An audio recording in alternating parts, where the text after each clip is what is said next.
Just in case you've never played a Dark Souls game, here is the premise.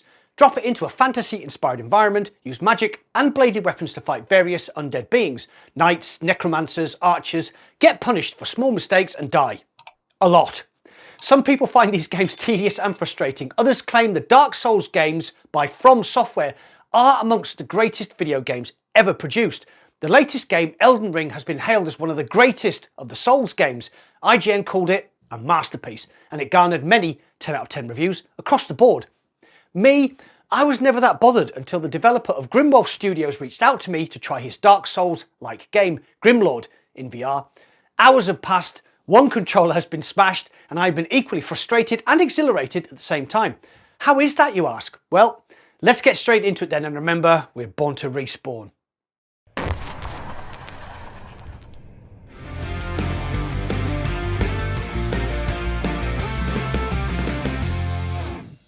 Before we start, I have opened up channel membership, so if you enjoy this video, you can now join me and help support the madness. Grimlord, from developer Grimwolf Studios, is the Dark Souls game that we've all been hoping for in virtual reality. It is currently on a very early alpha build, but to me, it shows massive potential, and that makes me very excited.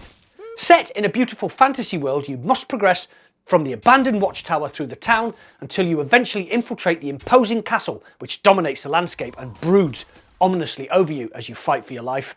And you are fighting for your life. Even the lowliest of opponents can take great big chunks of your health if you don't pay them enough respect.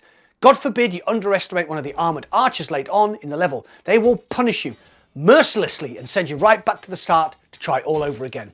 Equip your favourite loadout. Mine is a magical ice staff, single-handed sword for stabby, plus a bow and arrow for distance combat. Walk out of the tower and fight. Keep fighting until you die.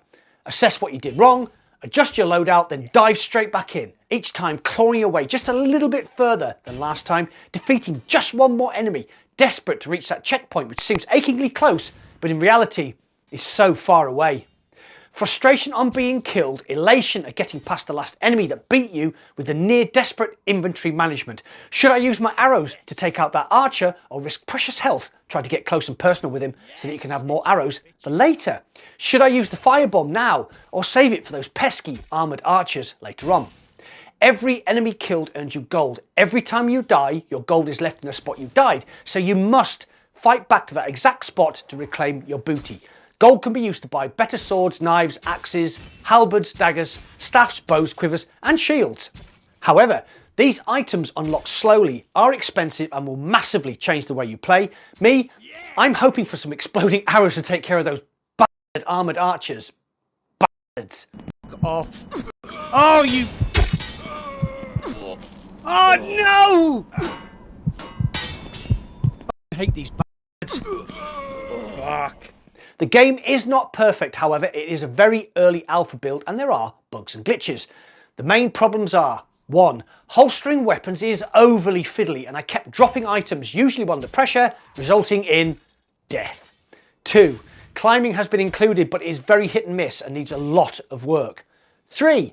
Hands getting stuck in ladders and chests. 4. Enemies randomly freezing or disappearing. And lastly, 5. The lightning staff is very hard to activate and doesn't seem to do much. With all these problems and it being such an early build, why am I so addicted? Grimlord has the X factor. It has that secret sauce that makes you want to keep coming back despite this punishing gameplay loop. It's not perfect, not by a long chalk, but I had more fun than I expected and became totally addicted to trying to make it past that first checkpoint, and I look forward to taking on the boss, which I'm sure won't be in the least bit frustrating, but also exhilarating at the same time. Grimlord currently has a demo available on Steam, so go download it and try the first level out for free. Trust me, it's a good one this and will only get better with time. As always though, what do you think? Are you a fan of the Dark Souls or Elden Ring style games? Have you played Grimlord demo? What did you think? You know the drill, get involved and comment down below. Well, that's it for today. Thanks for watching. I'll see you on the other side.